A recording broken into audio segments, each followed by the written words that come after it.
Olá para você, muito boa tarde. Está começando agora o BMC Estoque, o seu programa no meio do dia com os destaques do mercado financeiro em tempo real. Eu e a Hanna Beltrão estreando aqui nesse novo programa aqui na grade da BMC News. E hoje a gente traz a participação de Pedro Conrado, analista de ações da Macro Capital, e além do nosso novo companheiro de todas as tardes, Alex André, trazendo todas as análises gráficas de hoje aqui na nossa estreia do BMC Estoque. Então vamos conferir agora os destaques do programa de hoje. Confira.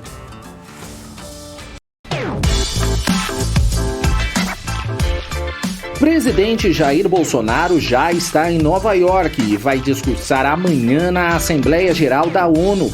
Investidores estrangeiros retiraram mais de 240 milhões de reais em recursos no segmento secundário da B3. Ambipar vai fazer IPO de seu negócio de gestão de resíduos. Tudo isso e muito mais a partir de agora no BMC Estoque.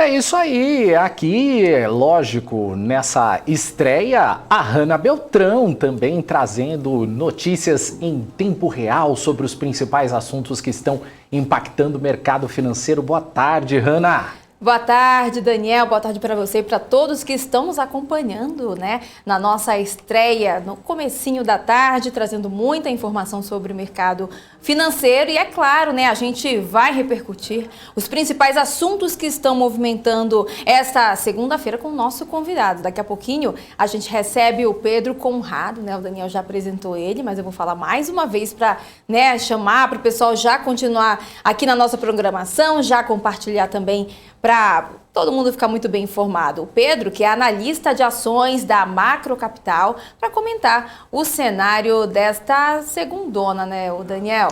É isso aí, Hanna. A gente vai acompanhar aí toda essa movimentação. Afinal de contas, a gente tá vivendo um dia até doido, né? Olha só como é que a gente tá. Vamos direto pro nosso mapa do calor, só para a gente ver como é que tá a situação nesse momento. Olha só, o Ibovespa, estou até conferindo aqui na minha tela antes de olhar para cá, mas é isso mesmo, viu? Esse aqui é o Profit Pro da Nelogica e ele está mostrando aqui, nesse momento, o Ibovespa caindo forte aqui. Olha só, você vê a queda aqui, caindo forte nesse momento, com menos 3,20% aos 107.867 pontos. No nosso quadro aqui do mapa de calor, tudo em vermelho. Tudo em vermelho. A gente tem nesse momento aqui só uma ação em verde, que é a Copel, que está em alta com 5,43%. Ela não aparece nem na tela. O resto tudo caindo, como você pode ver aqui, PetroRio caindo menos 8%, já mudou aqui, menos 8,62%, a Braskem caindo 7,88%, também BID11 caindo menos 6,37%, Lame 4, as lojas americanas caindo 5,46%, Via caindo 5,91%. Olha só quem mais aqui, CSN caindo 5,30%, Cirela 3,61%, Petri 4 caindo, cadê? Já mudou Petri 4, 3,77%, a B3 também caindo mais de 3%, vamos ver aqui, tem Natura caindo mais de 3% aqui também, tá mudando rapidamente aqui a nossa tela, Qualicorp caindo menos 4,48%, Americanas SA também caindo. Olha, você vê que o gráfico aqui, os nomes, os papéis estão mudando bastante nesse momento, justamente porque está caindo bastante. Fleury caindo menos 2,29%, Ezetec 2,27%, Eneva 2,24%, TIM 2,14%, Dexco caindo 1,90%, tudo caindo nesta segunda-feira de estreia aqui no BMC Estoque. E a gente também tem o dólar que está subindo 0,75% aos R$ 5,33. E tem mais informação sobre bolsas, né, Hanna? Pois é, Daniel. E aqui no Brasil a gente está vendo que está tudo caindo bastante. Lá no cenário internacional, né? Também a gente consegue ver queda, olha só, DAX na Alemanha com queda de 2,34%, FTSE no Reino Unido também com queda de 0,85%, e CAC na França com 1,74% de queda. Já nos Estados Unidos, Dow Jones está com queda de 1,59%, S&P 500 com queda de 1,76% e Nasdaq, é que mais está caindo no país norte-americano, com queda de 2,25%. O Daniel já deu um panorama como é que está o dólar nesse momento. O petróleo, nesse momento, o petróleo Brent está com queda de 1,13%, sendo comercializado a $74 o barril. Já o petróleo WTI também segue em queda de 1,49%, sendo comercializado a $70 o barril. E Dani, a gente segue, de olho no mercado lá fora para falar que o presidente Jair Bolsonaro já chegou, no país norte-americano nos Estados Unidos para fazer um discurso de abertura da Assembleia Geral das Nações Unidas, marcada já para acontecer amanhã. Meio ambiente, turismo e agronegócio estão entre as pautas que serão debatidas, além de ações do governo brasileiro no combate à pandemia. Quem tem os detalhes ao vivo para a gente, estreando também aqui no BMC Stock, é a Giovana Locatelli, nossa correspondente lá dos Estados Unidos. Giovana, primeiramente, boa tarde. Agora é boa tarde, Antes a gente estava quase dando um bom dia, uma boa noite, agora é boa tarde. Boa tarde, Hanna. Boa tarde, Daniel. Uma boa estreia para vocês. Verdade, olhos voltados aqui para os Estados Unidos para essa reunião da Assembleia Anual aí das Nações Unidas. Pandemia e também providências ambientais, das questões ambientais, estão na pauta dos principais discursos dos líderes aqui nos Estados Unidos. O tema oficial do evento é Construindo Resiliência por meio da Esperança para se recuperar da Covid-19, reconstruir a sustentabilidade, responder às necessidades do planeta, respeitar os direitos das pessoas e revitalizar as Nações Unidas. Este é o tema do encontro anual, E discurso do presidente Jair Bolsonaro também está entre os líderes que vão falar sobre meio ambiente e pandemia. O presidente disse ainda que durante esta visita aos Estados Unidos tem reuniões bilaterais com vários líderes aqui, e ele disse que a participação do ministro da Saúde, Marcelo Queiroga, nas palavras dele, diz que é muito importante. Bom, está prevista para hoje, logo mais, uma reunião com o primeiro-ministro do Reino Unido, Boris Johnson, e claro, a gente fica acompanhando este tema. Hanna, Rafael, Daniel. É muito nome, gente? Não tem. A gente também fica confuso. São muitas estreias.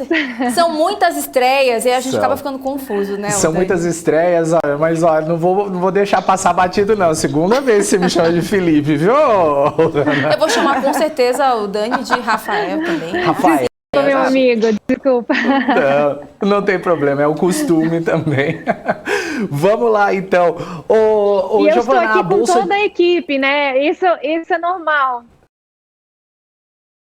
Equipe fazendo participação para todos os programas. Estou bem pertinho de todos vocês, acaba acontecendo, desculpe.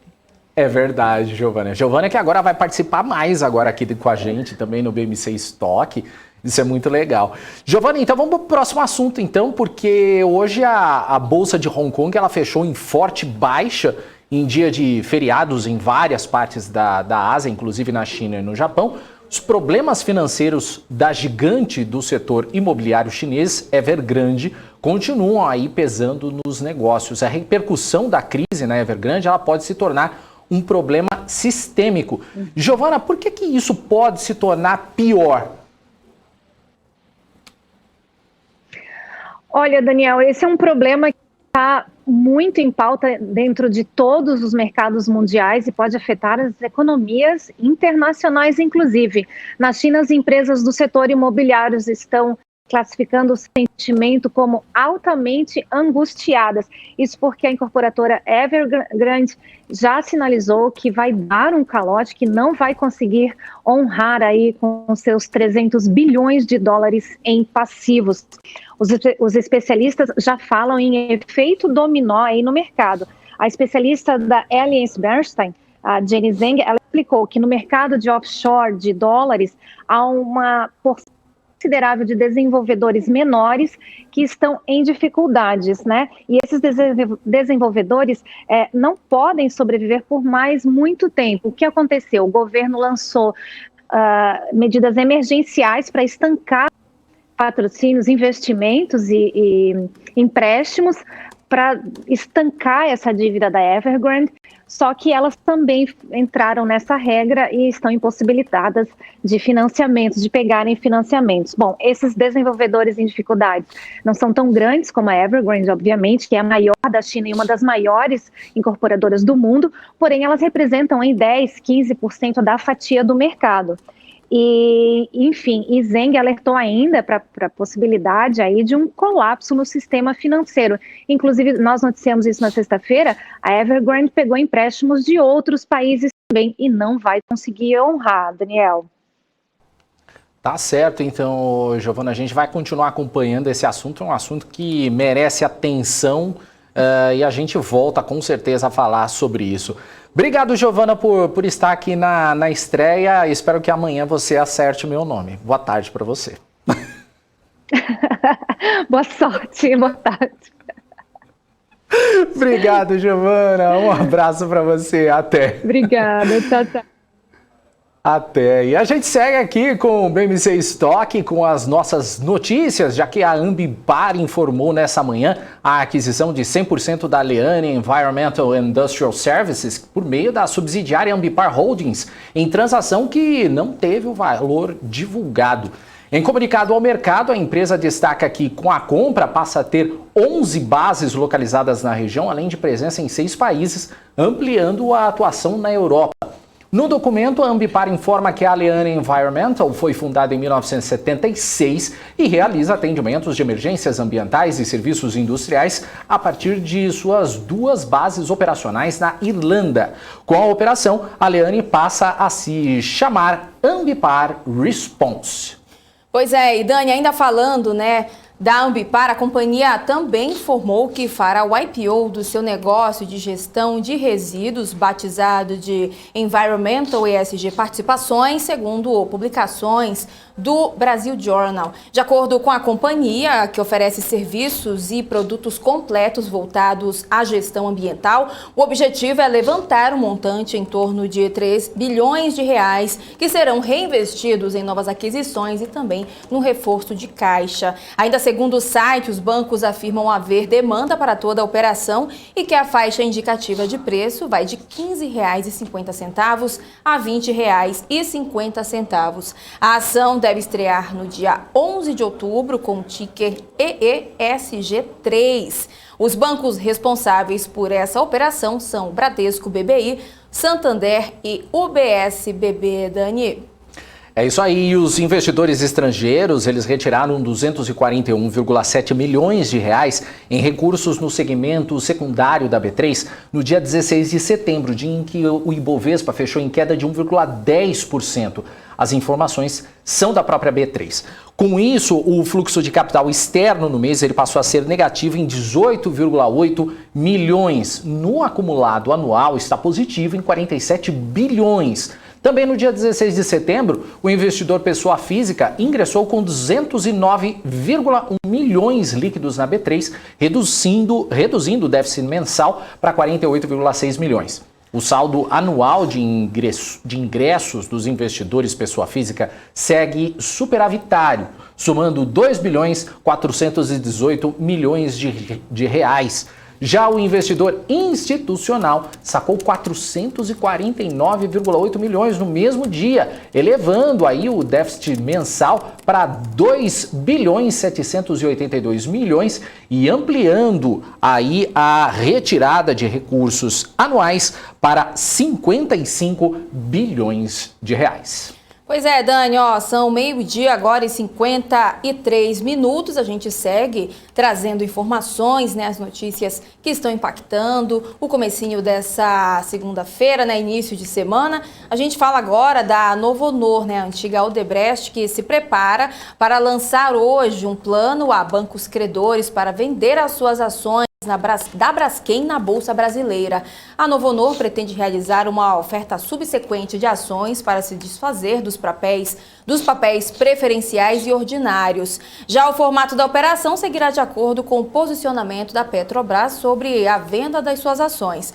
Já os recursos da venda dos ativos serão utilizados no pagamento de dívidas da Braskem com os bancos Bradesco, Santander, Itaú Unibanco, Banco do Brasil e o BNDES, o Banco Nacional de Desenvolvimento Econômico e Social, que tem garantia para receber cerca de 14 bilhões de reais. A companhia é dona de pouco mais de 50% do capital votante da Petroquímica e 38,3% do capital total do grupo. Atualmente, a fatia da Novonor na Braskem na Bolsa de Valores está avaliada em 19 bilhões e 300 milhões de reais. A Petrobras, que também é sócia da companhia, equivale a 18 bilhões e 200 milhões de reais, cerca de 36,1% do capital total. Daniel. É isso aí, Hanna. E a Petrobras ela anunciou hoje que está buscando neutralidade das emissões nas atividades sob seu controle, conforme o estabelecido pelo Acordo de Paris, que trata de medidas para amenizar as mudanças climáticas. Vamos ver os detalhes na reportagem. Em comunicado, a Petrobras afirmou que tem a intenção de influenciar seus parceiros a atingir a mesma ambição em campos de petróleo e gás em que a estatal é sócia, mas não a operadora.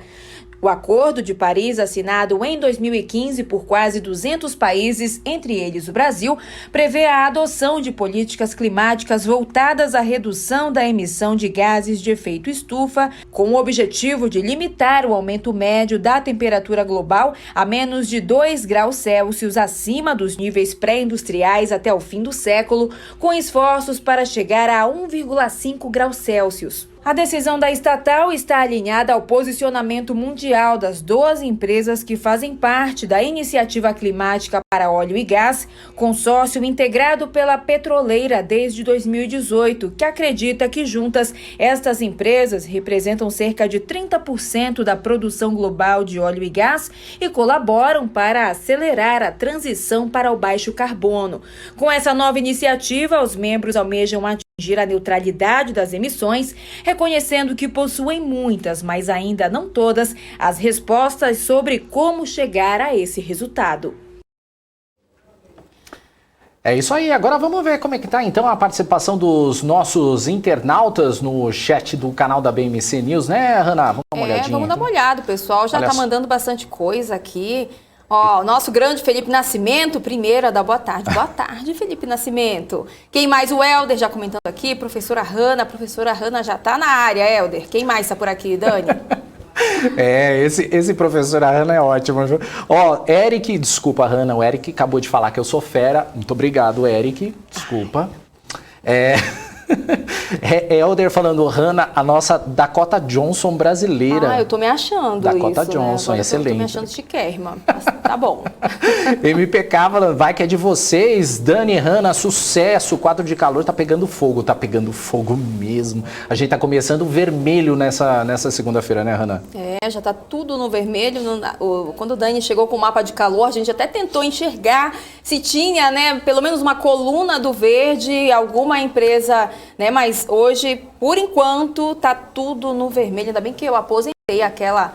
eu sempre vinha com uma blusa vermelha, mas eu aposentei ela porque realmente o dia que eu aparecia com ela aqui era um dia típico, mas tá bem abóbora. parecido com essa segunda-feira. Tô de abóbora hoje, né, Aldeia? Tá abóbora. Abóbora com azul. O bullying, gente. O bullying não chega no vermelho. A gente gente. Vim de amarelo, né? Pra colorir, pra iluminar a nossa estreia, gente. Inclusive, já vão colocando aí no chat o que vocês estão achando da nossa estreia. Se não estão gostando, não comentem. Não, mentira, gente. Só comentem se estiverem gostando. Mentira. Já compartilhem também, né, ô Dani? Compartilhar o link da nossa programação para o pessoal ficar bem informado, né? Não, tem que compartilhar aí com a gente, com o pessoal. Dá seu like aqui, não esquece de dar o seu like pra gente, porque é sempre importante. E só dá o nosso boa tarde, então, pro Rafael, pro Wanderson, pro Wagner, pro Guilherme, pro Peter Santana, que tá sempre com a gente, pro Jaspion. Mano, Jaspion. Temos o Jaspion. Que legal, aqui, já. Quem é das antigas entende. Você tirou...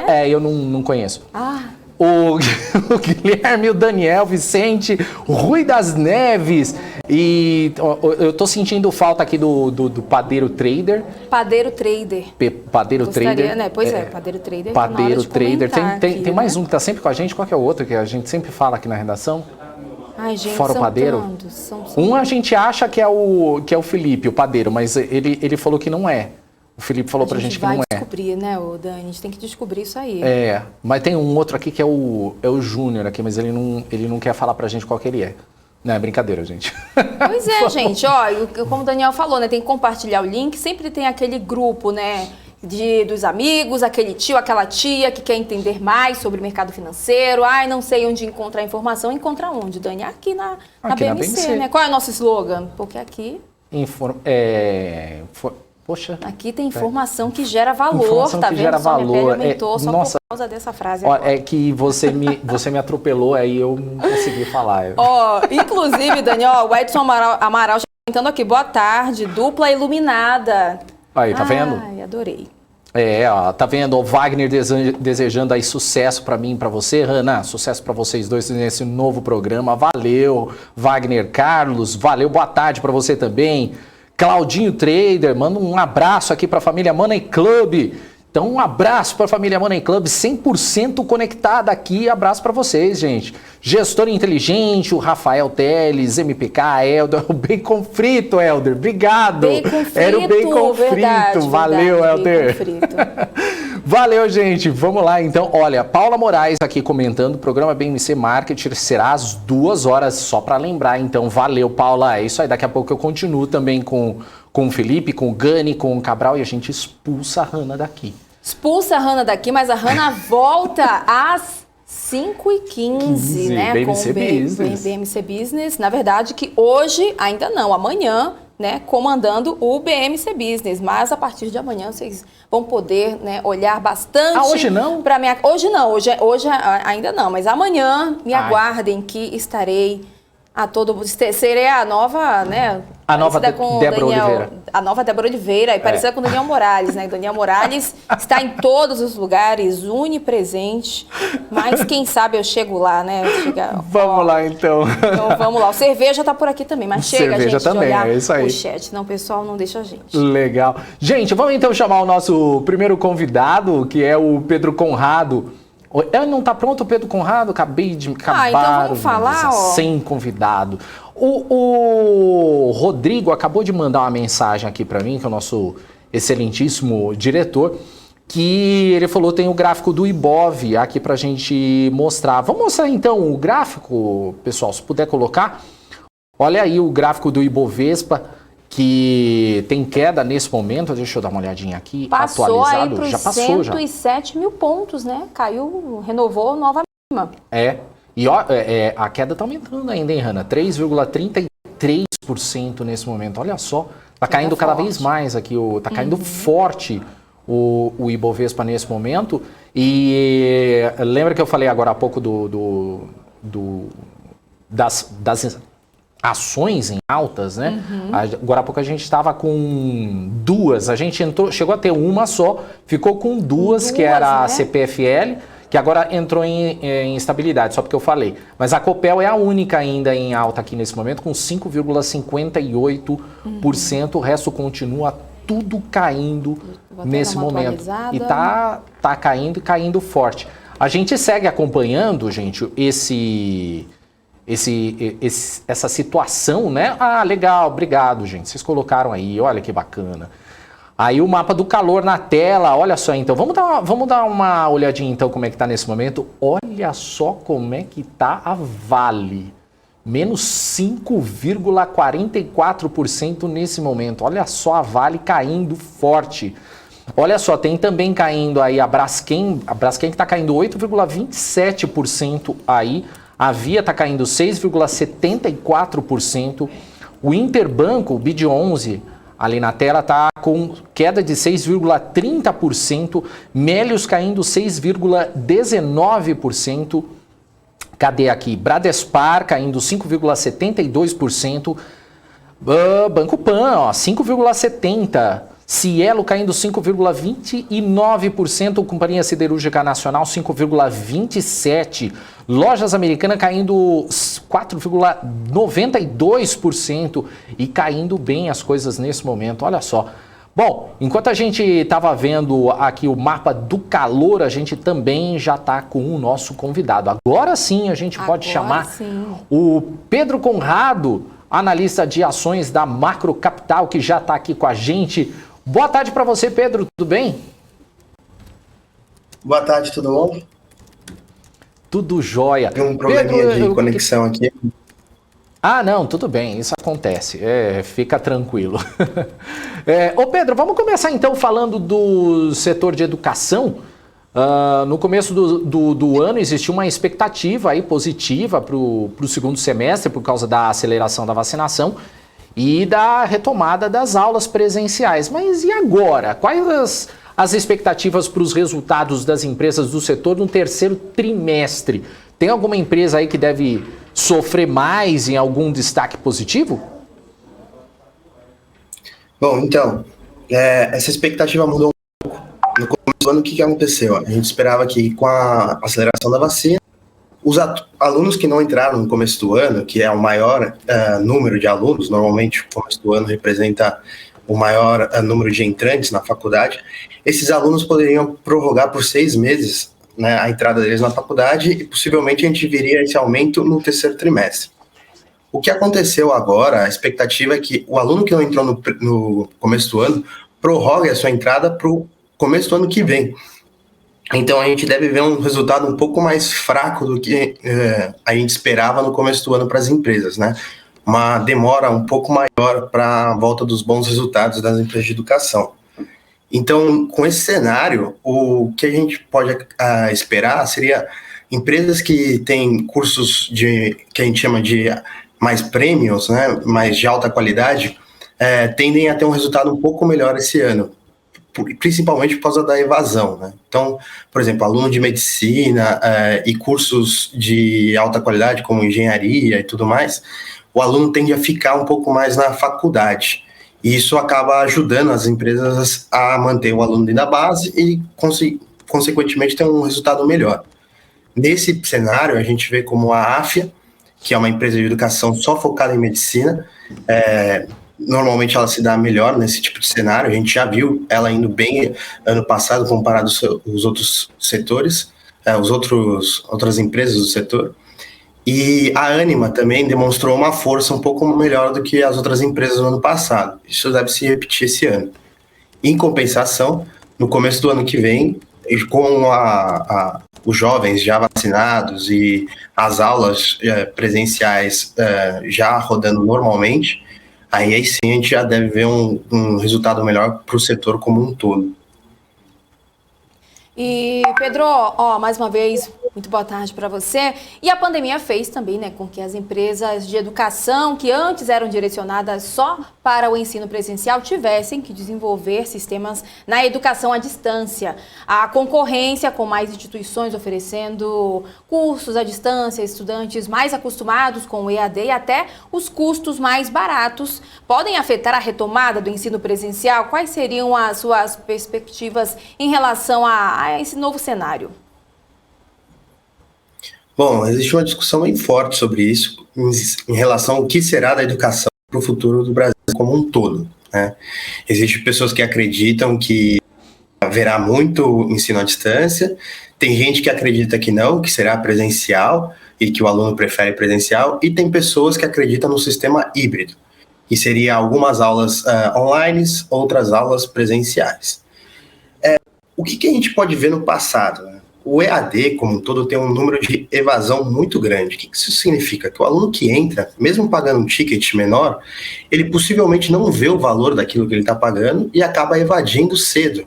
Então, nos primeiros anos, o aluno já sai da faculdade, não conclui o curso, enquanto o presencial, esse número é um pouco melhor. O número de entrantes tem maior taxa de conclusão de curso.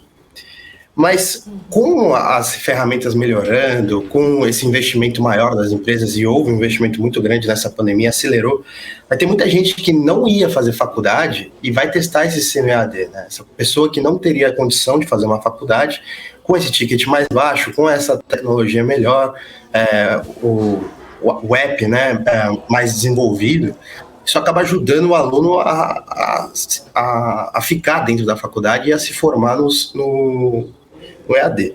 O que eu acredito, e é a minha opinião em relação a esse curso. 100% EAD, é difícil você criar uma relação com o aluno em termos de mostrar o valor que você tem. Você tem que fazer um curso muito bom EAD, que ajudaria muito o aluno a se manter por 4 anos nesse tipo de ensino. Agora, o híbrido, eu já acho uma solução muito assim. Primeiro que você consegue deixar materiais salvos para o aluno, para ele poder voltar na aula que ele perdeu, conseguir rever a matéria que ele já teve. Isso ajuda muito na hora de estudar, né, na hora de você fazer a prova e tudo mais. Mas ter umas aulas presenciais, conhecer a turma, conhecer o professor, ter esse contato cara a cara, eu acho que sempre ajuda a você ter um ambiente de estudos melhor, né? Eu terminei a minha faculdade no ensino à distância, né? Enquanto eu fiz toda presencial nos últimos anos.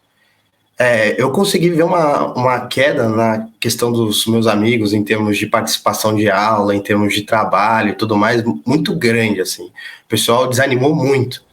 E eu acho que se a gente tivesse algumas aulas presenciais, isso já mudaria muito o efeito. Então, eu acredito muito por experiência própria mesmo, também, nesse ensino híbrido. Acho que ele tem mais chance do que o 100% EAD.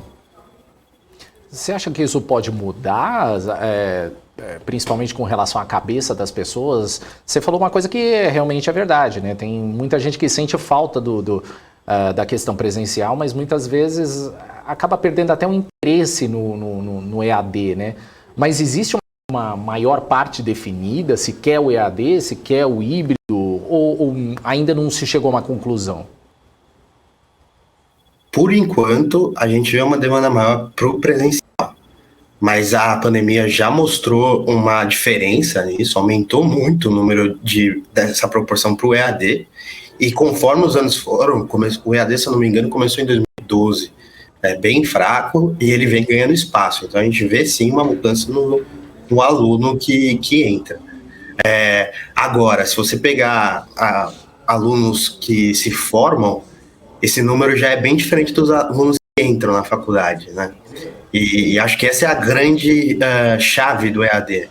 O dia que ele conseguir fazer um app que mantenha o aluno na base dele por um tempo longo, aí seria perfeito, seria o melhor de todo mundo, assim. Ticket baixo, muita gente com acesso à educação, então isso ajudaria muito. E tem coisas que o EAD melhora e ajuda o aluno.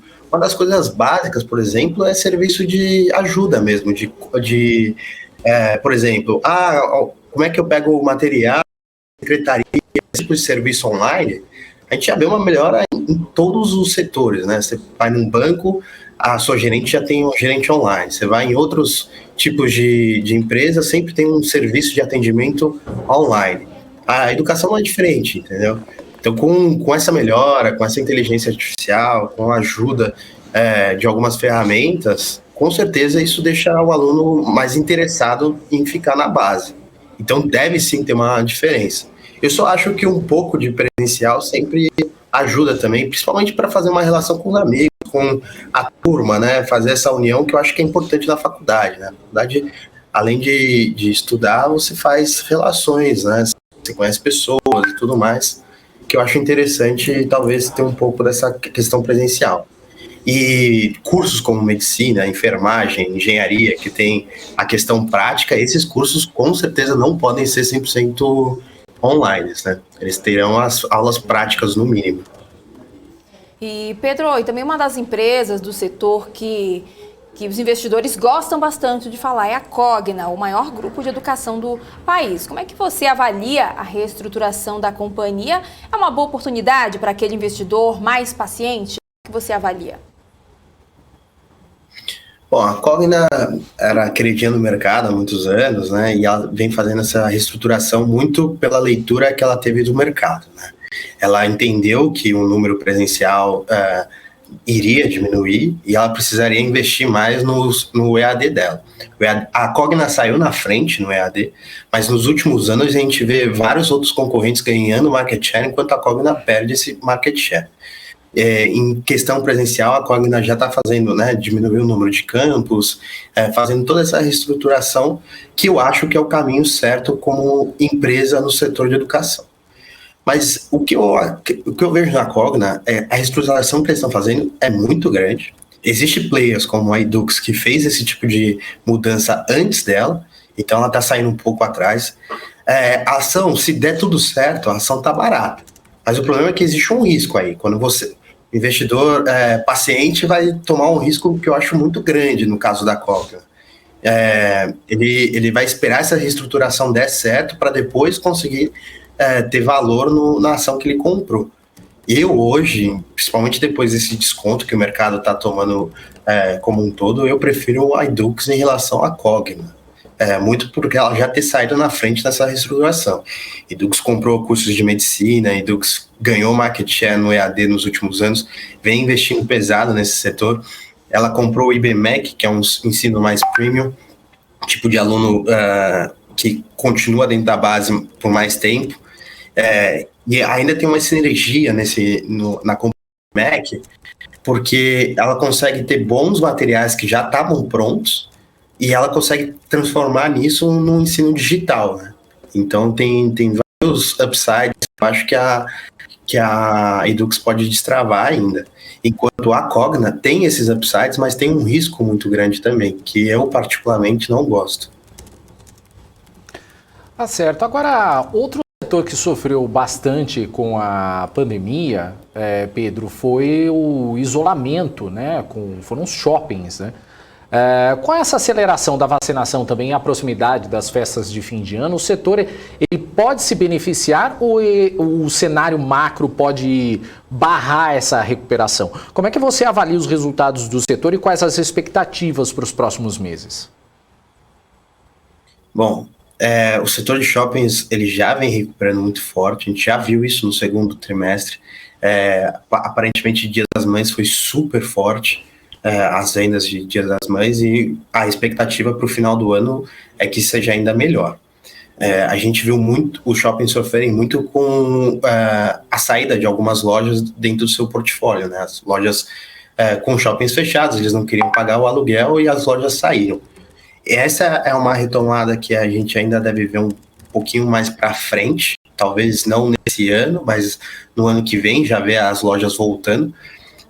Eu tive num call com o Iguatemi e uma das estratégias que eles fazem é que eles estão esperando um melhor momento para negociar os contratos para as novas lojas entrarem. Então, eles já têm demanda para o maior número de ocupação dentro do shopping deles, mas com esse setor desfavorável, as lojas estão pedindo contratos que eles julgam não ser bons contratos. Então eles estão esperando um momento melhor para conseguir essa negociação.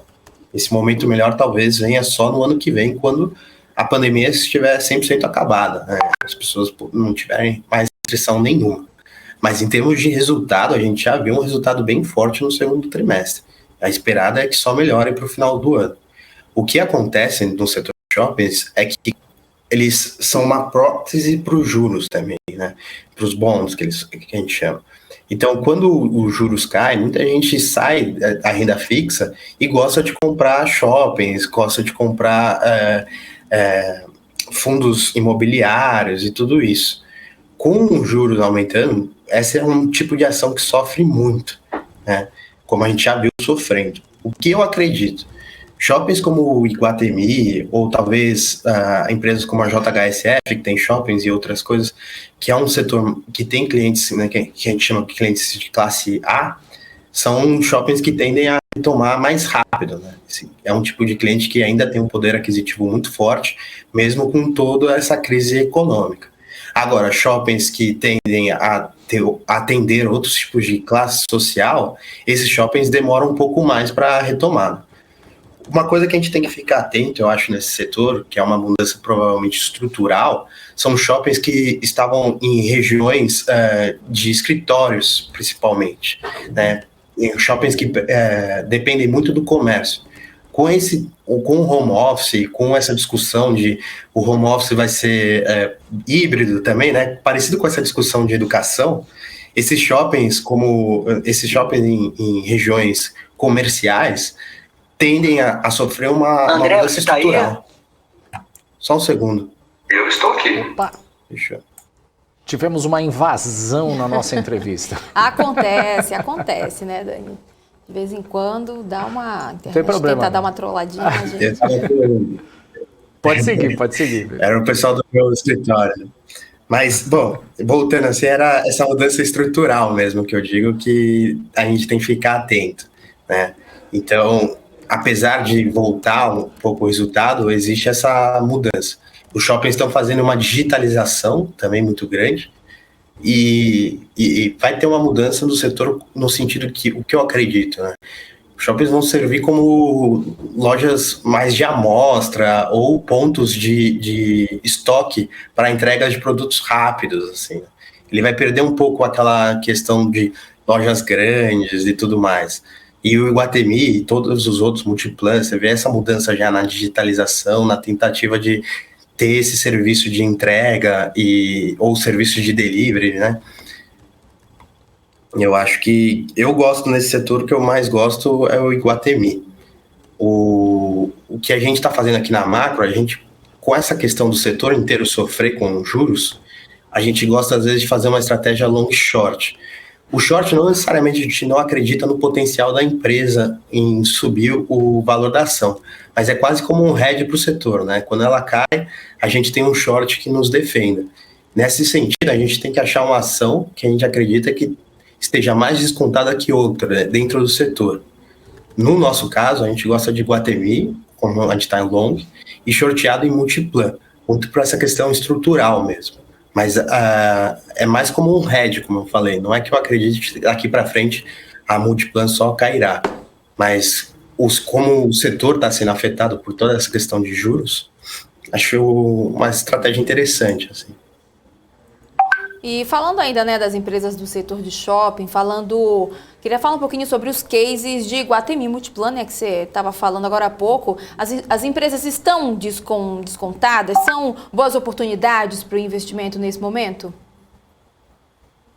Bom, elas estão muito descontadas. Eu sou um pouco mais conservador nos meus números do que o sell-side, né, então eu acredito assim que essa ação possa chegar a R$40, como já chegou nesse ano de novo, anteriormente, né? É engraçado, né? Ela chegou a mais de R$40, com os resultados piores, com expectativas um pouco piores. Ela entregou um resultado muito bom no segundo trimestre, e mesmo assim, por essa questão toda macro, né? Toda instabilidade política, juros subindo e tudo mais, a ação acabou sofrendo muito, né? E voltou aos R$30.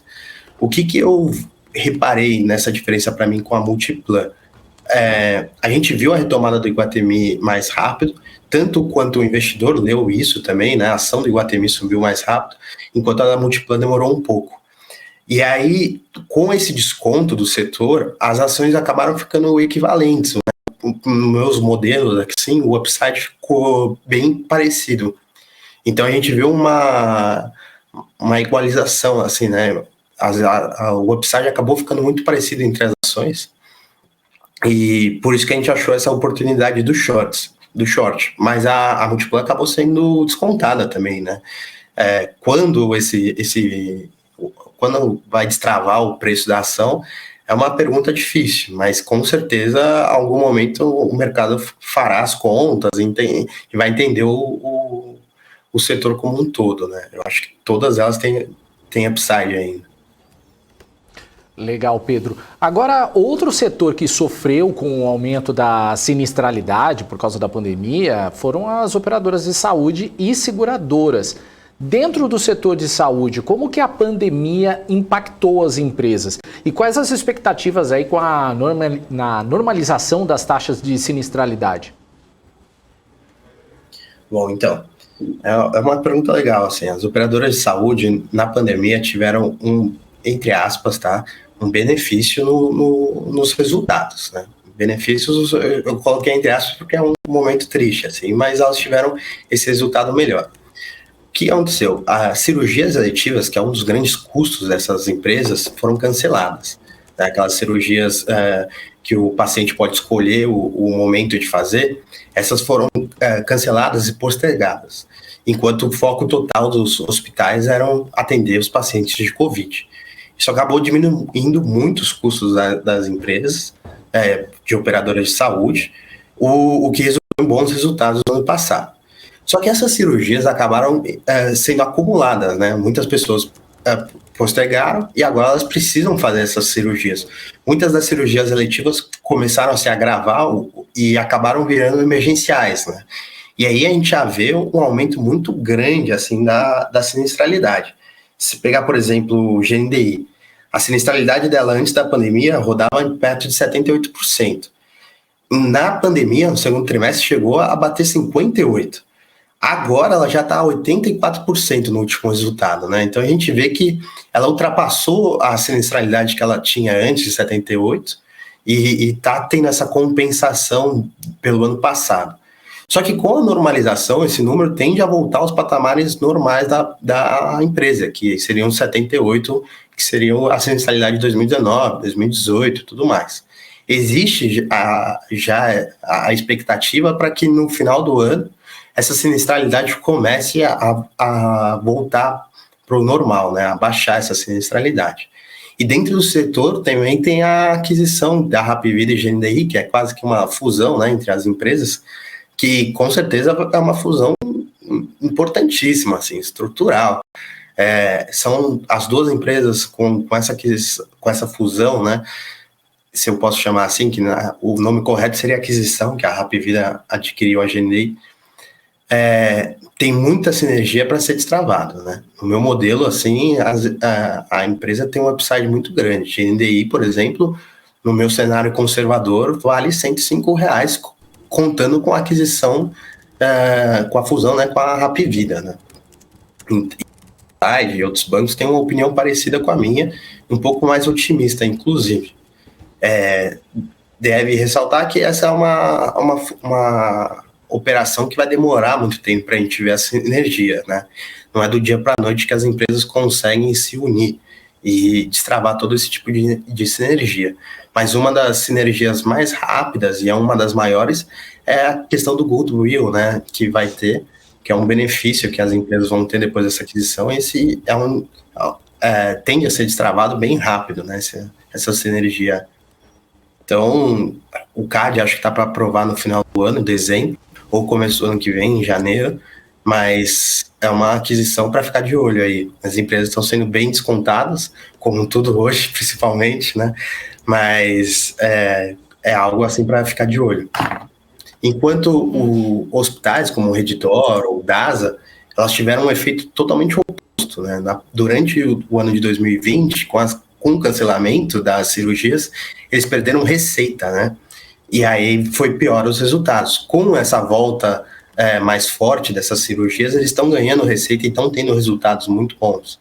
A gente vê a Redditor, por exemplo, fazendo aquisições, aumentando o número de leitos e crescendo muito bem o resultado dela.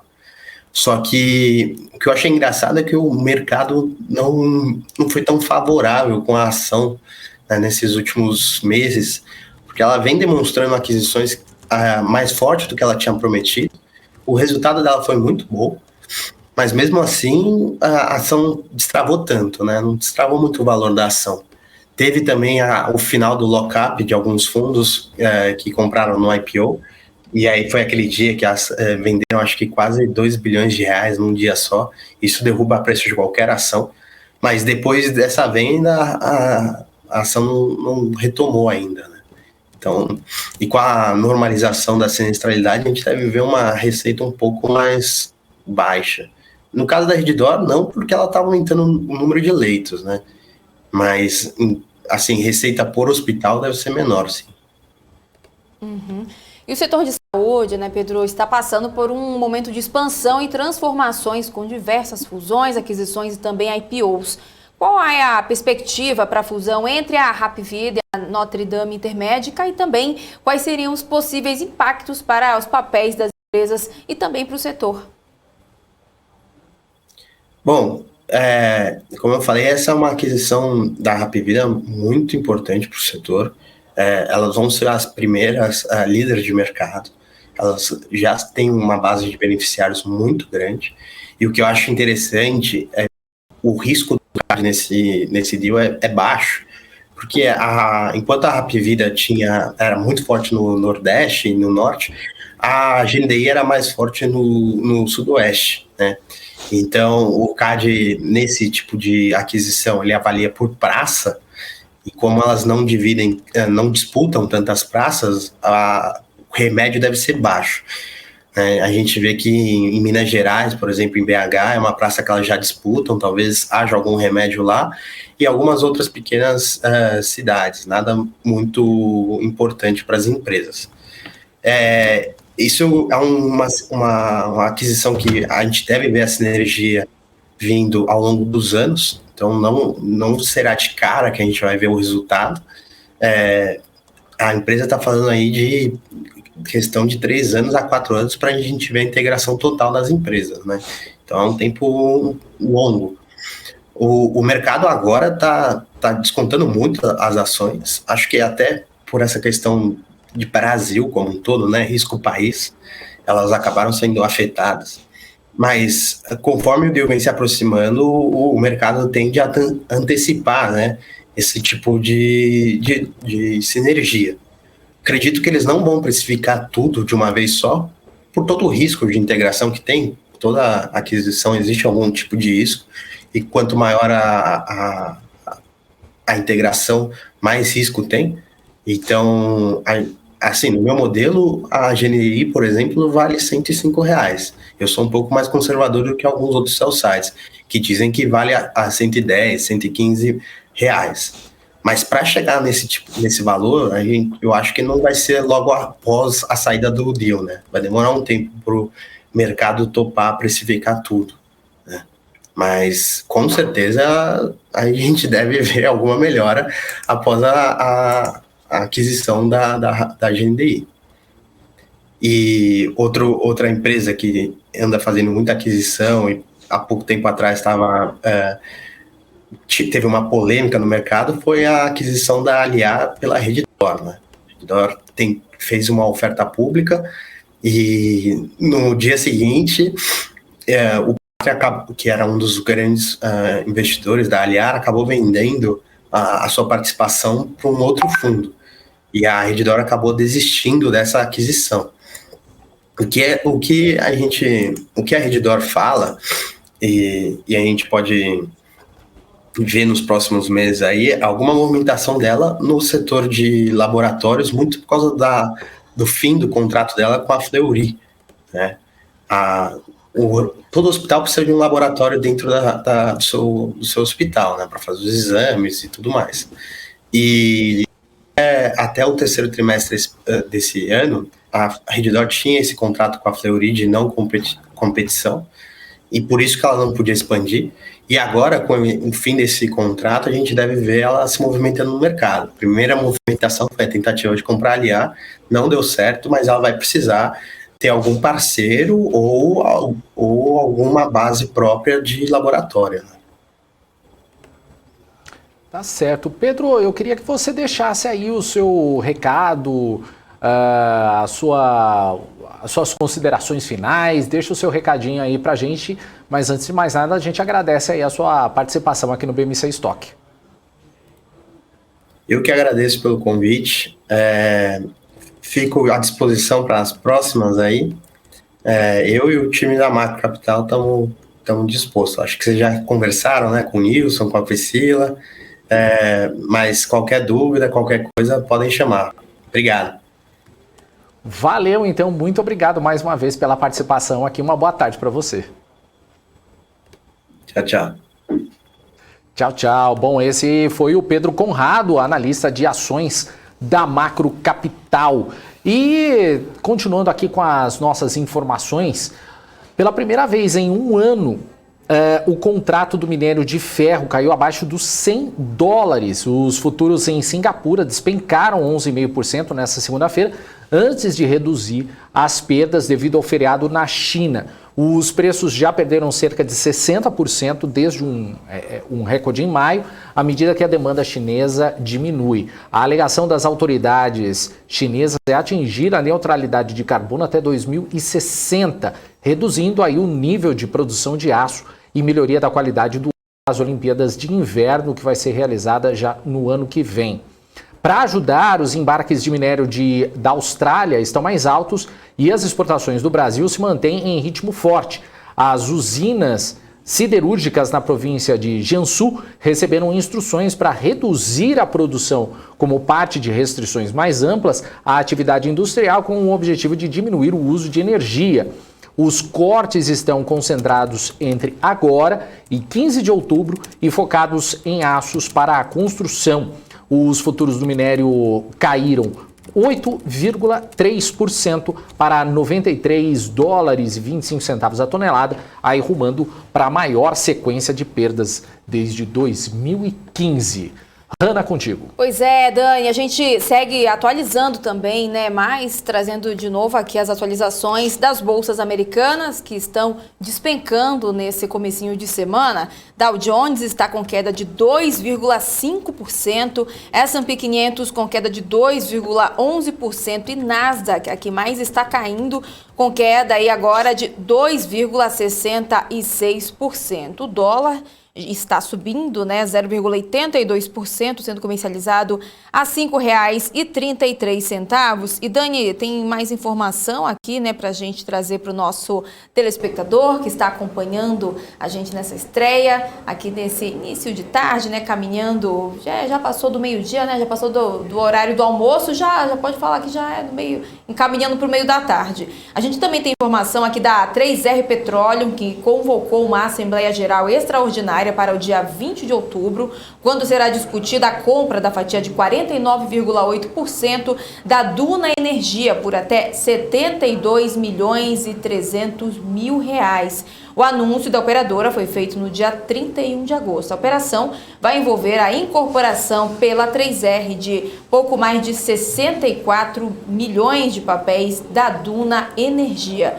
E seguindo aqui com mais informação no nosso BMC Stock, a gente agora tem notícias do Magazine Luiza com a Sami Facuri fazendo estreia também aqui no nosso giro de notícias. Sami, seja bem-vinda, vai daí. Obrigada, Hanna. Boa tarde, Daniel. Boa tarde a todos que estão nos assistindo.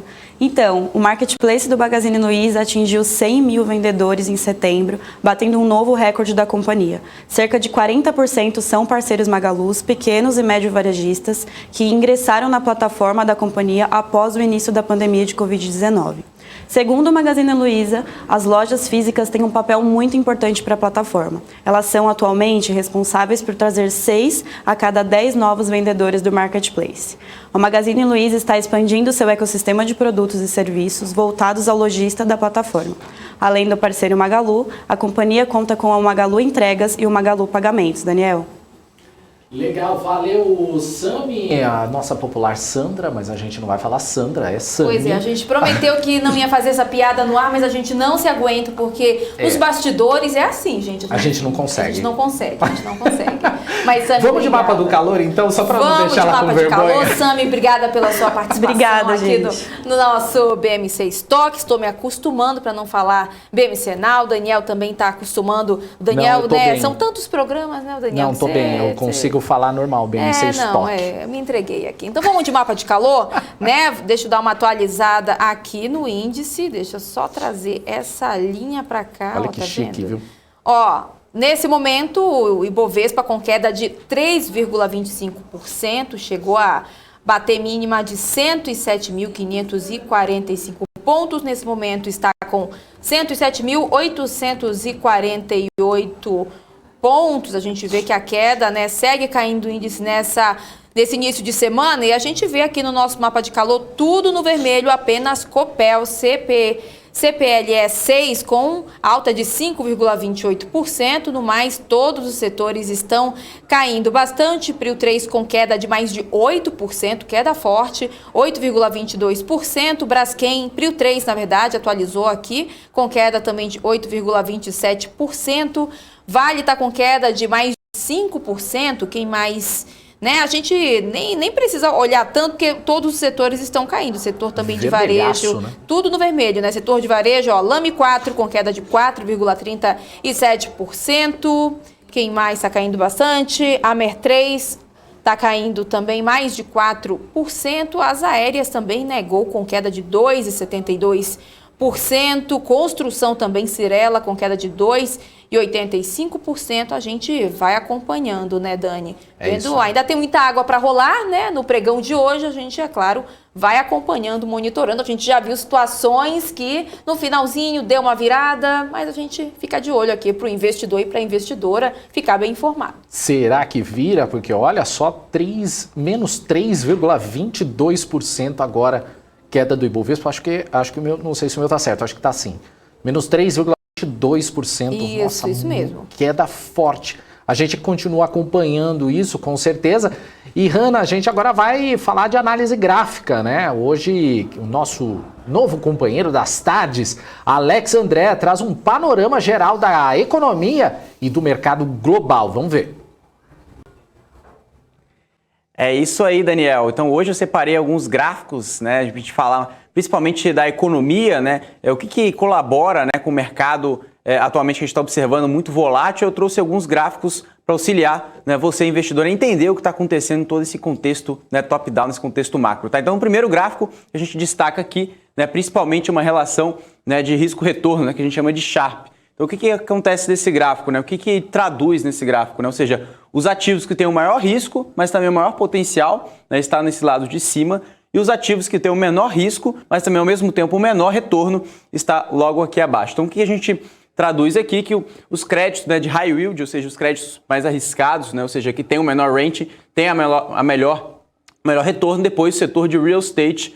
Também temos aqui o MSI, né, o índice do Morgan Stanley de mercados envolvidos. Também temos S&P 500, também também o crude oil, né, ou seja, o petróleo, setor de financials, healthcare e também o Russell 2000 como value e growth, né, que são as ações de small caps americanos. Por outro lado, nós temos aqui como ouro, título tesouro de 10 anos nos Estados Unidos, também dólar contra euro como os títulos mais conservadores, ao mesmo tempo, né, menos arriscados, né? Então isso que a gente traduz aqui pelo índice Sharpe, tá? Agora no outro gráfico que nós temos aqui é bem interessante, né? Ou seja, muitos economistas, né, dizendo, né, que a economia americana ainda tem espaço para crescer, e um dos argumentos é esse gráfico aqui, ou seja, né, a margem de lucro das companhias, né? Então a gente consegue observar que desde 2010 vem sendo crescente, à medida que 2014 teve uma desaceleração, mas a partir daí, né, tem uma alta muito seguida, principalmente, né, com vários, né, argumentos, como uma delas, né, os estímulos, né, do Banco Central americano e, ao mesmo tempo, resultados corporativos do segundo trimestre que vieram muito fortes e também, ao mesmo tempo, os analistas reajustando, né, esses números para cima, né, nos próximos trimestres. Então, ao mesmo tempo, a gente tem, né, esse gráfico, né, que aponta ali, né, um crescimento que ultrapassa até 30%, né, de margem de lucro das companhias americanas, principalmente quando a gente fala de S&P 500 por lá, que impulsiona também, né, os mercados desenvolvidos. Tá? Por isso que a gente trouxe até no gráfico anterior, né, quando a gente falou de relação de risco-retorno, né, o índice Sharpe, né, o MSCI de mercados desenvolvidos está aí um dos maiores ali indicadores, né, de retorno, né, em relação a risco. E esse gráfico aqui em relação à margem de lucro é um desses argumentos que a gente pode colaborar para essa tese. Agora no próximo gráfico, né, a gente tem aqui em relação à expectativa, né, de PIB, né, dos principais países de mercados desenvolvidos. Também temos aqui inclusive a China aqui no meio, mercado emergente. Tá? A gente tira de conclusão aqui, né, a Itália, né, que tem aí a maior percentual, né, de aumento, né, de crescimento de PIB, né, quando a gente fala aqui desde, né, de julho, e ao mesmo tempo nós temos aqui a conclusão que os Estados Unidos, né, tem uma revisão para baixo, né, de PIB, e também como Reino Unido, Espanha, Alemanha e também a China, chegando quase ali no break-even, lembrando que França e também Itália é o que disparam aí em relação a crescimento de PIB por lá, lembrando, né, que as economias, né, do mercado europeu vem sendo também com uma forte recuperação, à medida que também os estímulos, né, do Banco Central Europeu em torno de 60 bilhões de euros por lá, tá? Passando no próximo gráfico, acho que é bem interessante para a gente entender um pouquinho dos setores, né, que compõem o S&P 500. Quando a gente fala de S&P 500, a gente consegue entender, né, que o S&P 500 vem batendo novos recordes, né, vem despontando novas altas, mas alguns setores não vêm desempenhando tão bem assim. E um dos setores, né, o setor industrial. Quando a gente compara aqui, né, o desempenho relativo do setor industrial do S&P 500 com o índice S&P 500, nós chegamos à conclusão, né, que esse indicador está quase ali nas mínimas, né, históricas, quando a gente compara aqui em relação a 2020, né, ou seja, teve uma recuperação muito forte no final do ano passado e agora, né, devolvendo todos os ganhos, né, ou seja, a gente tem diversas explicações, como um desafio da cadeia de suprimentos, né, ou seja, semicondutores, chips, na parte da cadeia das indústrias. Ao mesmo tempo, a gente consegue ver, né, uma certa recuperação à medida com a vacinação e também o setor industrial vem sofrendo muito em relação à inflação, né, ou seja, que também prejudica, né, tanto a compra de matéria-prima quanto o gasto do consumidor. Então, essa é uma das grandes explicações que a gente pode trazer aqui.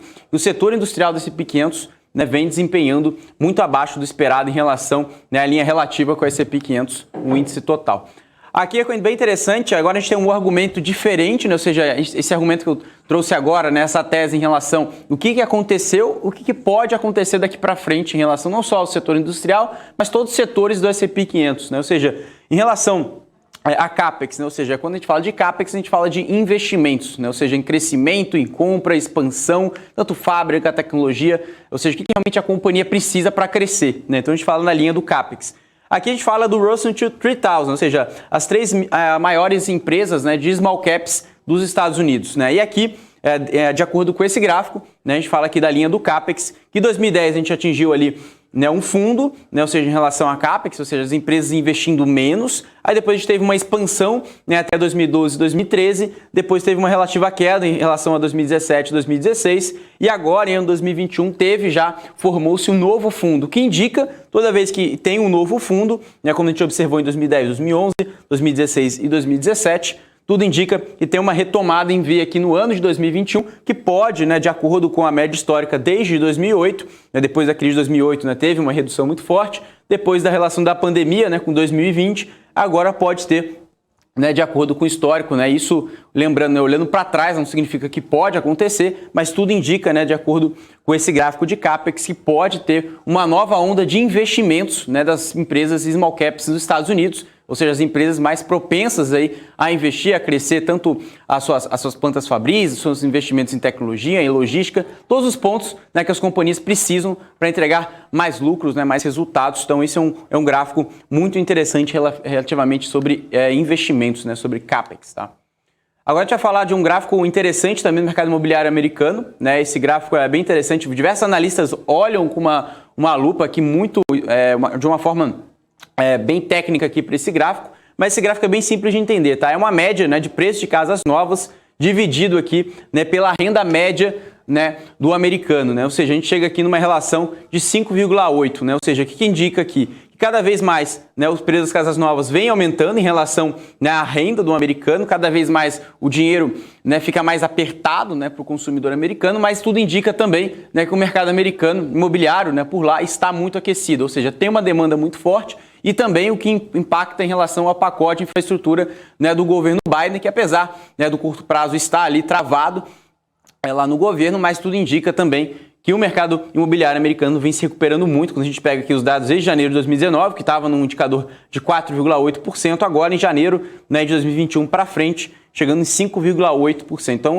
o que a gente chega aqui de conclusão é que o mercado vem se desenvolvendo bastante. A gente tem esse gráfico de uma linha desde janeiro de 1967, tá? Ou seja, está chegando aqui, né, num recorde histórico de alta. Lembrando que a última alta forte, a gente está falando aqui de janeiro de 2011 e 2013, né? Bateu ali na casa de 5,6, tá? Ou seja, a gente já chegou em 5,8, ou seja, a medida, né, que pode aí ter tanto um argumento de uma demanda muito forte, ao mesmo tempo, né, de acordo com a série histórica, pode ter, né, uma deceleração, ou seja, a medida que as casas novas sendo vendidas, né, com o volume, né, quando a gente fala aqui de VSO, ou seja, volume sobre oferta menor, o que pode impactar preços das casas desacelerando, né, os preços e essa relação esteja diminuindo, ou seja, mas também um argumento que a demanda possa continuar muito forte, mesmo com a inflação ainda em pauta, esse indicador ainda pode continuar em patamares elevados. Agora no próximo gráfico a gente vai falar de um ponto muito interessante, né? Ou seja, a gente traz aqui, né, os clientes private, né, os clientes do Bank of America Merrill Lynch, né, ou seja, a alocação desses clientes privates em alocação de ações, né, em equity, e chegando, né, no all-time high, ou seja, no maior indicador, né, ou seja, 65,3% dos seus clientes privates, né, do Bank of America estão, né, investindo em ações, né, ou seja, a gente chegou aqui nesse gráfico desde 2005, onde 2008, 2009 chegou no menor patamar, ou seja, os clientes privates, né, do Bank of America venderam suas ações, ficaram ali em outros tipos de produtos, como renda fixa, né, Tesouro Americano, e agora, né, chegando ali 62% ali em 14, 2015, depois teve uma queda, lembrando que essa linha azul a gente está falando da média, né, essa média ali está em torno de 54%, 55%, agora 65%, ou seja, os clientes privates do Bank of America nunca estiveram tão alocados em ações, né? Quando a gente fala em ações, não só no mercado americano, mas no mundo todo, tá? Ou seja, a gente está falando aqui de 65% de todo, né, do IUM, ou seja, o Asset Under Management, né? Ou seja, todos os recursos, né, que o Bank of America tem em relação aos seus clientes, 65% desses recursos estão dentro aí de ações, tá? Então isso é muito interessante para a gente entender desde a série histórica de 2005, lembrando aqui que tem uma projeção também de aumento para 2022, para o ano que vem. Agora no próximo gráfico, né, esse que é bem interessante, a gente está falando aqui de receita dos principais aplicativos, né, do mundo, o que domina, né, as receitas dos aplicativos do mundo todo. Quando a gente fala de aplicativos, a gente fala de redes sociais, de games, né, de health, né, a gente fala aqui de música, também a gente fala de foto e vídeo, entretenimento, produtividade, outros livros, lifestyle, então educação.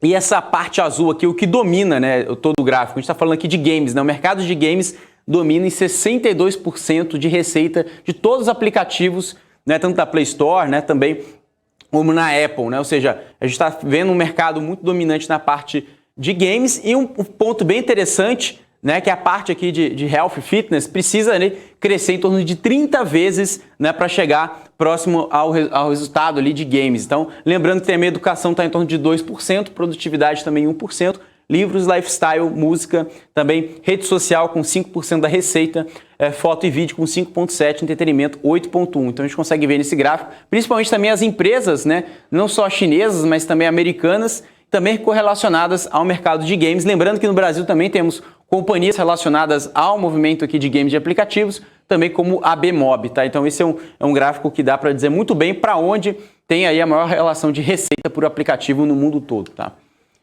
Agora nesse gráfico que é bem interessante, né, a gente traz aqui em relação aos setores, né, da Bolsa Chinesa, né, tanto de revisão, né, de lucros, né, tanto para 2021, final de 2021, que está aqui em dezembro, né, já, e agora no final do ano de 2022. Né, o que nós temos aqui, quais são os setores, né, que tem a maior retração e também, ao mesmo tempo, a maior expansão de lucros. Né. A gente tem aqui, em relação à retração, né, o setor de software, né, e servidores, né, com a maior retração para o ano de 2021, a gente está falando ali de uma queda muito forte, e tanto para 2022 também. Por cima a gente tem retail, né, varejo, autos, também consumer e também real estate. Também temos internet, telecom e utilities com as maiores quedas. Né? Aí, por outro lado, a gente tem aqui, tanto para o ano de 2021 e 2022, a maior expansão, ou seja, o que os analistas preveem aí que pode ter maior expectativa de lucro para o ano que vem dos setores da economia chinesa, tanto transporte, energia, metais, mineração, né? Numa parte de tech também, bancos e também a gente tem aqui healthcare, chegando ali quase no break-even, ficando ali no 0 a 0. Então, esses são os setores, tanto os piores setores, né, de acordo com os analistas, revisões de lucros, tanto os melhores setores, né, de acordo com os maiores analistas do mundo, aqui o compilado, quando a gente fala aqui de 2021 e 2022, de acordo com a expectativa do mercado. E por último, a gente tem esse último gráfico para a gente falar que é muito interessante. A gente vê uma onda de IPOs aqui no Brasil e no mundo todo, né? Tanto empresas aqui no Brasil que vêm fazer o IPO nos Estados Unidos, quanto empresas aqui fazendo o IPO aqui na B3 e diversas empresas, né, fazendo aqui abertura de capital. Qual que é esse gráfico aqui que é interessante? Nessa linha branca a gente consegue ver, né, que é o Global IPO Index, ou seja, todos os IPOs do mundo, né, são compilados nesse gráfico, desempenho de todos os IPOs do mundo, de forma relativa nesse gráfico da linha branca. E nessa linha, né, amarela, aqui laranja, é uma linha aqui do MSCI World, ou seja, as empresas globais, ou seja, empresas tanto no Brasil, Estados Unidos, Europa, são compiladas, né, nesse índice aqui do Morgan Stanley, né? Ou seja, a gente consegue ver, né, as ações globais, né, disparando, né, ou seja, tanto com os IPOs. Ou seja, esse ano não foi o ano bom para IPOs. Lembrando que a gente está falando aqui desde janeiro até fevereiro. Lembrando que janeiro até ali no final de fevereiro, né, os IPOs eles estiveram com uma performance relativa melhor do que as ações globais. E agora, desde então, né, desde fevereiro e março desse ano, já estiveram muito abaixo e aí as ações globais, né, dispararam. Então, lembrando que o IPO, ou seja, para quem ali apostou em IPO, ali ficou ali nas ações que tiveram IPO nesse ano, performaram menos. Claro, a gente está falando aqui na média global, não só aqui no Brasil, a gente está falando de todos os mercados, né, tanto o mercado asiático, americano, europeu, são compilados os IPOs globais com as ações globais. Ou seja, é bem interessante a gente entender essa relação, que principalmente, né, o que puxa, né, as ações globais são as ações relacionadas tanto ao setor, né, ao mercado americano, como o S&P 500, e também, né, as ações europeias que também tiveram um forte desempenho, e também o que puxaram, né, o desempenho inferior foram as ações, claro, que a gente sempre fala aqui do mercado asiático pelo mercado chinês, e os IPOs, né, recentes também tiveram ali um menor patamar ali em maio de 2021, chegou ali, bateu o fundo, depois teve uma recuperação, mas não chega nem próximo, né, dos resultados, né, do MSCI World, ou seja, as ações mundiais, né, que a gente consegue observar uma forte alta. Então esses são os principais gráficos que eu queria comentar hoje. A gente separou aqui, a gente sempre separa os principais gráficos para falar um pouco mais da economia e como reflete, né, os seus investimentos aqui na Bolsa. Isso aqui do nada. Valeu, Alex. Obrigado aí pela participação. Agora, todos os dias, a gente vai ter o Alex André aqui no BMC Stock. E eu separei aqui uma informaçãozinha que está no nosso portal bmcnews.com.br, que os Estados Unidos vão suspender todas as restrições de viagens internacionais a partir de novembro para estrangeiros que estiverem completamente vacinados contra a Covid-19, segundo o governo do presidente Joe Biden, que informou nessa segunda-feira. A Casa Branca informou também que a medida entra em vigor a partir do início de novembro, sem especificar aí uma data certa. Segundo o comunicado, os estrangeiros que viajarem aos Estados Unidos vão estar ou devem estar totalmente vacinados e apresentar o comprovante de vacinação antes de embarcar. Além disso, o país vai manter a exigência de que o passageiro apresente um teste negativo de Covid-19 feito até 3 dias antes do embarque. A medida vale para todos os países, inclusive o Brasil, e substitui o atual sistema que restringe o voo de estrangeiros de determinados países. Ainda não foi informado até o momento quais vacinas serão aceitas. A informação está no nosso portal, acessa lá, bmcnews.com.br. E olha só, o Credit Suisse ele mantém a avaliação Outperform, né, que é acima da média do mercado, para Rumo, com preço-alvo a R$ 27.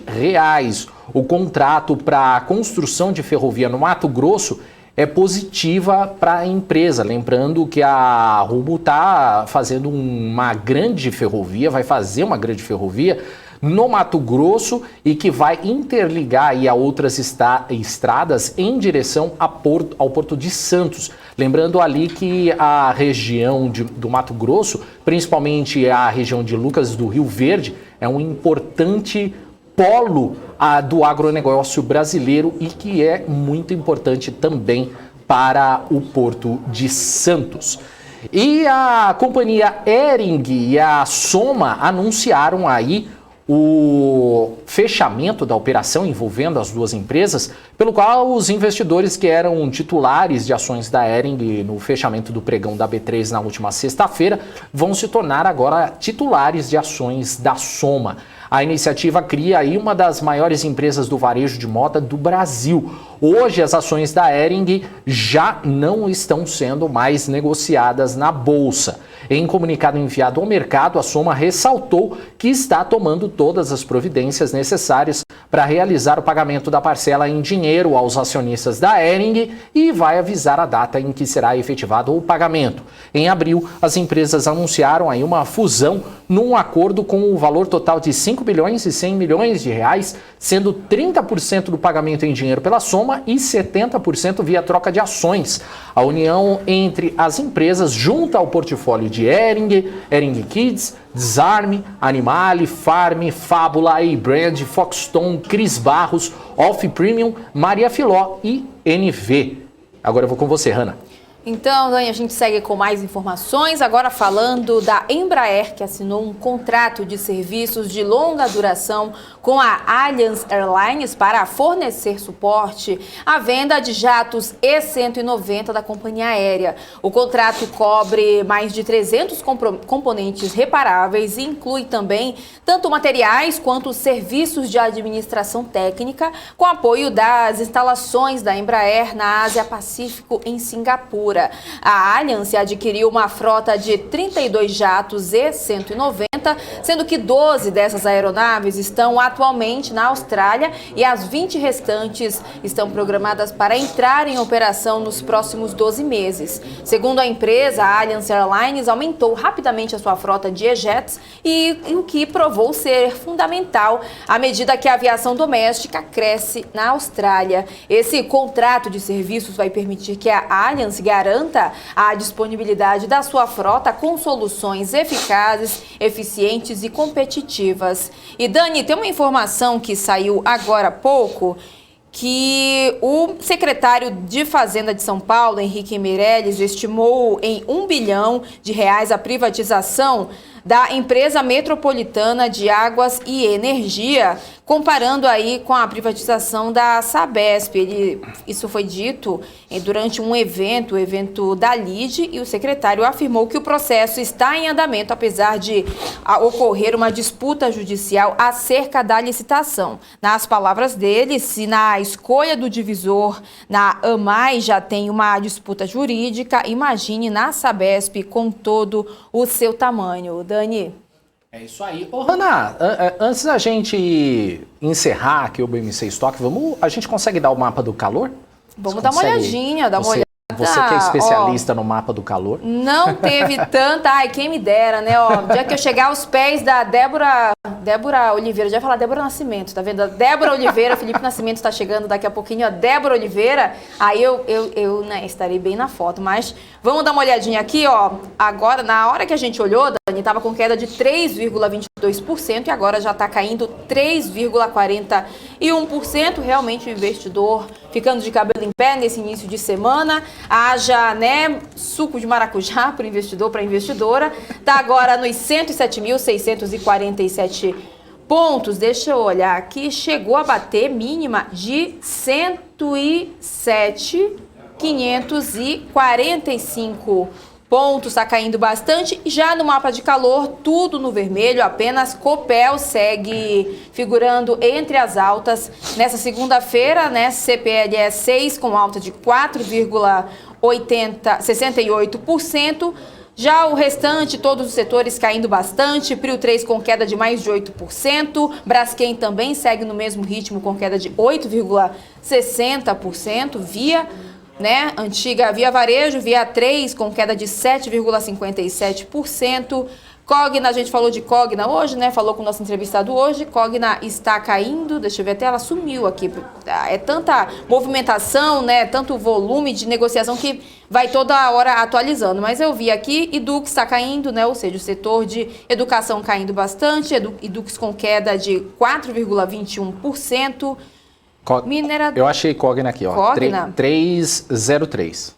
Pois é, caindo. Tá tudo caindo, né? Como a gente consegue ver. As aéreas também, Gol caindo, Azul com queda de 2,68%, BIF 3, né, do setor de frigoríficos, quase não saiu, com queda de 2,8%. Portanto, tudo no vermelho aqui, hein? Tudo não tá subindo nada, não. No comecinho da tarde, o Dani, Sabesp estava subindo, né? Tava figurando entre as maiores altas, né? Juntamente com o Copel, mas acabou entrando no vermelho. A gente vai acompanhando, vendo se tá... Deixa eu dar uma olhada aqui no mapa de volume. A Vale, né? Que sempre, Vale Petrobras, sempre tem o maior volume de negociação, nesse momento com mais de 2 bilhões, 2,6 bilhões de reais de volume de negociações. Vale que agora está com queda de 5,59%, Petri 4 com queda de 3,65%. E a gente vai de olho, né? Na verdade, durante toda a nossa programação, né, Dani? O pessoal vai trazendo as últimas atualizações do mercado. Legal, Hanna. E vou passar mais uma informação aqui. Já chega Felipe Nascimento, chega também o Alan Gani, o professor Alexandre Cabral e eu também vou continuar por aqui com o BMC Market. Mas antes disso ainda tem informação aqui para passar, tá no nosso portal, aliás, bmcnews.com.br. O Ministério da Justiça e Segurança Pública instaurou um processo administrativo contra as empresas Telefônica Brasil e Oi Móvel por indícios de infração ao Código de Defesa do Consumidor. A investigação vai ser feita pelo Departamento de Proteção e Defesa do Consumidor, que é o DPDC, órgão da Secretaria Nacional do Consumidor, que é o Senacom. Os despachos com as notificações estão publicadas no Diário Oficial da União desta segunda-feira.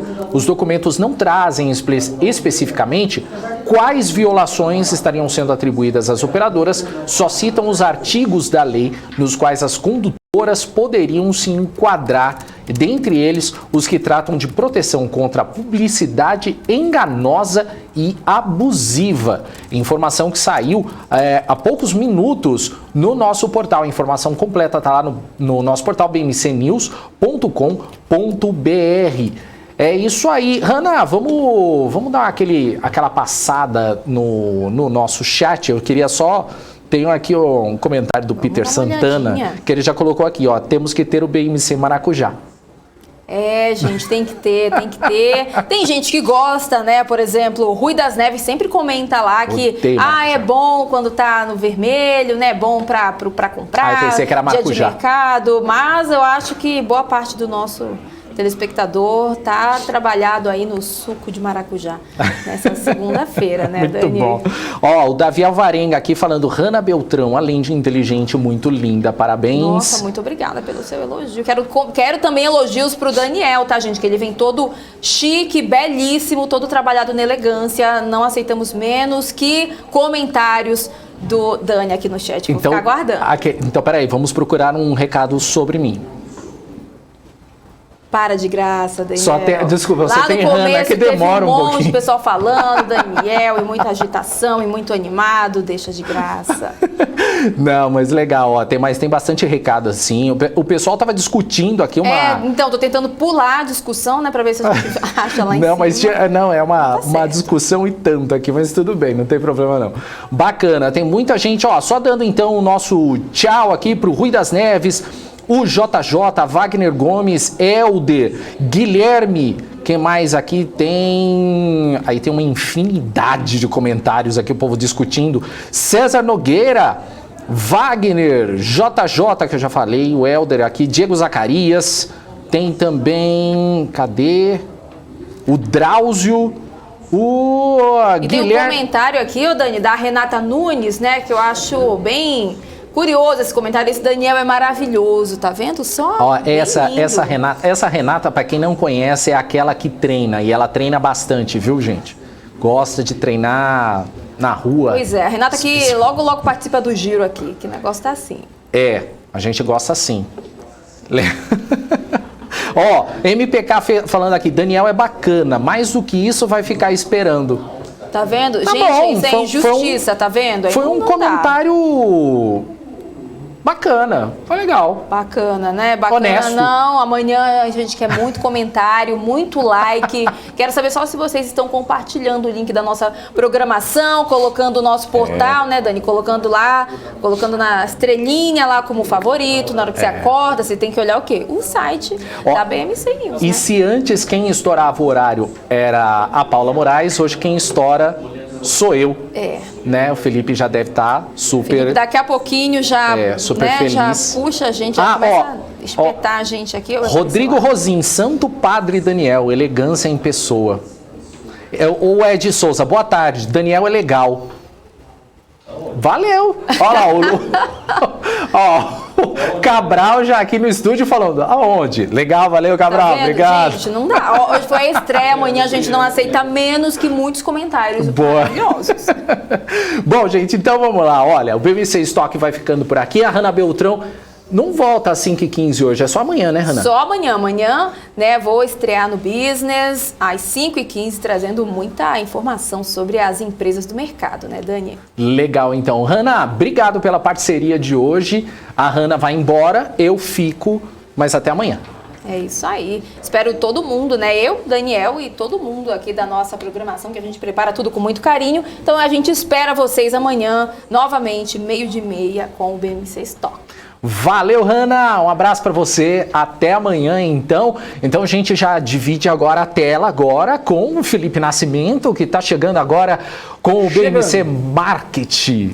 É isso aí, chegando agora, Daniel Morales, uma ótima tarde para você, ótima tarde a todo mundo que está nos acompanhando nessa tarde de segunda-feira, nervosa, digamos assim, né? O pessoal tremendo, tomando suco de maracujá. Mas eu tava falando de manhã com o Guga, viu, Morales? O negócio é o seguinte, quando o mercado dá essas estressadas assim, não adianta também sair correndo, não adianta ficar estressado, não adianta arrancar os cabelos. Até você não tomar nenhuma decisão, não operar no mercado, faz sentido se a sua estratégia de investimento comporta, né, esse tipo de movimento. Então, não operar também é tomar uma decisão, não operar também é fazer alguma movimentação no mercado. Então, se verdade. Você está tranquilo, se as coisas estão saindo do controle, fecha o home broker, vai tomar um chá de camomila e um chazinho também de maracujá, como vocês falaram, né? Um suquinho de maracujá, e fica acompanhando a gente aqui na BMC, que você vai ficar bem informado, mas pelo menos tem um pouquinho aí de sossego na vida. Eu não estou muito sossegado não, tem uma pessoa aqui do meu lado aqui já tá... É a mão invisível do mercado, é a sombra do mercado. Que é isso, Moraes? Eu acho que ele quer a cadeira. Eu vou fazer o seguinte, fica aí contigo, então começa o BMC Market, eu vou mudar de cadeira. Deixa comigo, Daniel Morales, um abraço para você, até daqui a pouquinho.